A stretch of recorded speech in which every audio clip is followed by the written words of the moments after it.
እጅግ በጣም አሳዛኝ የተባለ ዜናን በዚህ ሰዓት ሰምቻለሁ። የአርቲስት አንዱዓለም ጎሳ ባለቤትና እጮኛው የነበረችው ሞዴል ቀነኒ አዱኛ በዚህ ሰዓት ህይወቷ ማለፉ በሰፊው እየተዘገበ ይገኛል።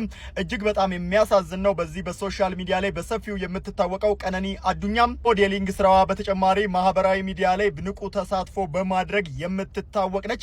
አሁን ላይ ታዲያ ህይወቷ ማለፉን ሰምተናል። በዚህ ጉዳይ ላይ ተጨማሪ መረጃንም ወደ እናንተ የማደርስ ይሆናል። ለመላው ቤተሰቦቿ፣ ለመላው አድናቂዎቿ እንደዚሁም ደግሞ ለመላው ኢትዮጵያውያን መጽናናትን እመኛለሁ። ነፍስ ይማር።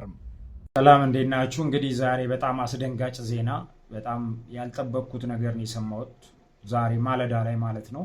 ቀነኒ አዱኛ ለማታውቋት የአንዱዓለም ጎሳ ባለቤት ዛሬ ከ5ኛ ፎቅ ላይ ራሷን ወርውራ ራሷን እንዳጠፋች ዜናዎች እየወጡ ነው። እኔም አንዳንድ መረጃዎችና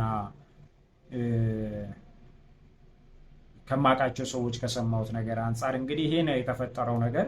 በጣም ያሳዝናል። ሌላው ደግሞ እንግዲህ ትላንትና እንዳጋጣሚ ሆኖ የመስክ ፎቶሹት እንዳላትና ልደቷ እንደነበረ የልደት ፎቶ ልትነሳ እየተዘገጃጀች እንደነበረ ሰምቻለሁኝ። ሆኖም ግን በአካል ላገኛት ሁላ ፈልጌ ነበረ። ትላንትና አጋጣሚ ሆኖ ጓደኛዬ ነበር ፎቶ ሊያነሳት የነበረው፣ ግን ላገኛት አልቻልኩኝም። በጣም የምትወደድ ልጅ ነች። በጣም አሪፍ የምትባል ልጅ ነች። ማጣቋት ካላችሁ ቪዲዮ ክሊፖች ምሰራ ሞዴል ነች። እንግዲህ በኦሮሞ ኮሚኒቲ ውስጥ በጣም ተወዳጅ የሆነች ልጅ ነች።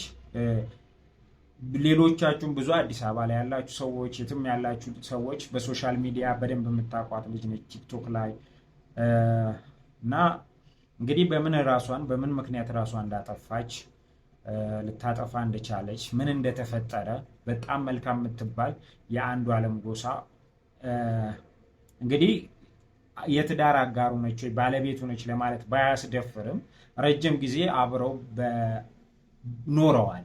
ኦፊሻል የሆነ የሚታወቅ ሰርግ የሚሆን ባለቤቱ እንደሆነች የሚገልጽ ነገር ባይታወቅም ብዙ የፍቅር ግንኙነት አሳልፈዋል።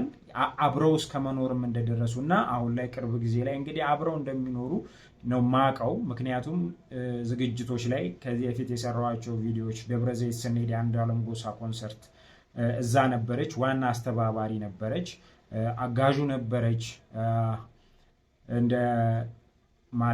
እንደ አጋዥም ብቻ ሳትሆን የፕሮግራሙ ባለቤት ሆና ዋና አስተባባሪ ሆና እንደ ዳይሬክተርም ጭምር ነበር ስትአገለግል የማያት። አንዱዓለም ጎሳ በተገኘበት ቦታ ሁላ አለች። በጣም ቆንጆ የሚባል ግንኙነት እንዳላቸው ነው ማቀው እስከ ቅርብ ጊዜ ድረስ። ከዛ የዘለለ ምንም ማቀው ታሪክ የለም። ዛሬ እንግዲህ ማይታወቅ ምክንያቱ ባልታወቀ መንገድ ራሷን አጥፍታ ተገኝታለች። በጣም የሚያሳዝን ዜና ነው። መረጃው ከደረሰኝ ትክክለኛ መረጃ ምክንያቱ ከደረሰኝ ቶሎ ላቀርብላችሁ ሞክራለሁ። በተረፈ ግን ነፍሷን በገነት ያኑርልን።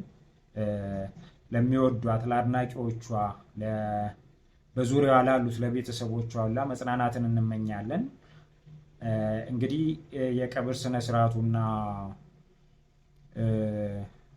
ፕሮግራሙ እንዴት እንደሚሆን አላውቅም። ከቻልኩኝ እንግዲህ ላይቭም ገብቼ ለሚወዷትና ለሚያደንቋት ሰዎች ለማስተላለፍ ሞክራለሁ። አመሰግናለሁ።